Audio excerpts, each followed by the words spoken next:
ഇന്നൊരു സ്പെഷ്യൽ മുട്ടക്കറി തേങ്ങാപ്പാൽ കൊണ്ടുള്ള മുട്ടക്കറി കേട്ടോ. അടിപൊളി ടേസ്റ്റാണ്. പൊറാട്ടയ്ക്ക്, ചപ്പാത്തിക്ക്, ദോശയ്ക്ക്, ഇഡ്ഡലിക്ക് ഇതിലൊക്കെ പറ്റുന്ന അടിപൊളി കറിയാണ്. ഈ രീതിയിലൊന്നും ഉണ്ടാക്കി നോക്കി. നിങ്ങൾക്ക് ഇഷ്ടപ്പെടുകയാണെങ്കിൽ സബ്സ്ക്രൈബ്, ലൈക്ക്, കമൻറ്റ്സ്. കണ്ടില്ല തോന്നുന്നുണ്ട് അടിപൊളി ടേസ്റ്റ് ഉണ്ടെന്ന് പറയുന്നുണ്ട്. ഞാനത് കഴിച്ചു, നല്ല ടേസ്റ്റ് ആയിരുന്നു. ഈ രീതിയിലൊന്ന് കറിയൊന്നും ഉണ്ടാക്കി നോക്കി. എല്ലാവർക്കും പറ്റുന്നതാണ്. കുട്ടികൾക്കും വലിയവർക്കൊക്കെ എരിവും കുറവാണ്. കുരുമുളകും 2 പച്ചമുളകും മാത്രമേ ഇടുന്നുള്ളൂ ഇതിൽ. ബാക്കി എരിവുകളൊന്നും ഇല്ല. അപ്പോൾ കുട്ടികൾക്കൊക്കെ നല്ല ഇഷ്ടപ്പെടും. എങ്ങനെ ഉണ്ടാക്കാം നമുക്ക് നോക്കാം. ആദ്യം നമുക്ക് കുക്കർ വെക്കാം.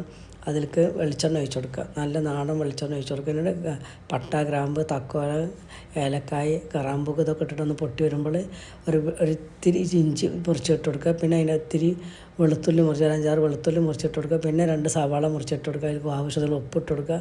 2 പച്ചമുളക് ഇട്ട് നന്നായി വാട്ടിയെടുക്കുക. വാട്ടിയെടുത്ത ശേഷം ഒരു ക്യാരറ്റ് ഉണ്ടല്ലോ അത് മുറിച്ച് അതിലേക്ക് ഇട്ട് കൊടുക്കുക. എന്നതിന് ശേഷം അത് വാടി വന്നു കണ്ടു കഴിഞ്ഞാൽ പിന്നെ നമുക്ക് ഒരു ഉരുളൻകിഴങ്ങ് മുറിച്ചിട്ട് കൊടുക്കുക. പിന്നെ അതിലേക്ക് നമ്മൾ ഇതുണ്ട് കുരുമുളക് പൊടി 1/4 സ്പൂൺ കുരുമുളക് പൊടി ഇട്ട് കൊടുക്കുക. പിന്നെ ഇതുണ്ടല്ലോ പെരിഞ്ജീരകത്തിന് ഒരു 1/4 സ്പൂൺ അതിട്ട് കൊടുക്കുക. ഗരം മസാല 1/4 സ്പൂൺ ഇട്ട് കൊടുക്കുക. നന്നായി വാട്ടി. വേറെ മസാലകളൊന്നും ആവശ്യമില്ല കേട്ടോ. നല്ല ടേസ്റ്റാണ്. എന്നതിന് ശേഷം നമുക്ക് കട്ടില്ലാത്ത തേങ്ങാപ്പാലുണ്ടല്ലോ, ലാസ്റ്റത്തെ തേങ്ങാപ്പാൽ അത് ഇതിലേക്ക് ഒഴിച്ച് കൊടുക്കുന്നത്. കുക്കർ നന്നായിട്ട് മൂടി വെക്കുക. ആ തേങ്ങാപ്പാൽ ഇതിൽ പിടിക്കാൻ വേണ്ടിയിട്ടാണ്. എന്നിട്ട് 5-6 അണ്ടി വെള്ളത്തിലിട്ട് നന്നായിട്ട് അരച്ചെടുക്കുക. അത് ഒഴിക്കുക. എന്നതിന് ശേഷം നമ്മൾ പുഴുങ്ങിയ മുട്ട ഉണ്ടല്ലോ അതൊന്ന് വരിഞ്ഞെടുക്കുക.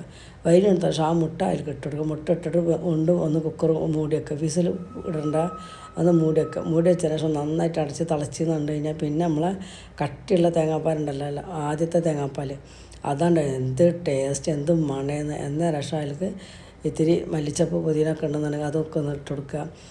കരിവേപ്പില ഇട്ട് കൊടുക്കുക. എന്നിട്ട് അതിൻ്റെ മേലെ ഇത്തിരി വെളിച്ചെണ്ണ, നല്ല നാടൻ വെളിച്ചെണ്ണ ഒഴിച്ച് കൊടുക്കുക. അടിപൊളി ടേസ്റ്റാണ്.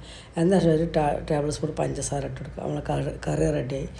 ഇത് നല്ല രസം, നല്ല കറിയാണ് കേട്ടോ. നൂൽപുട്ടിലേക്കൊക്കെ പറ്റും.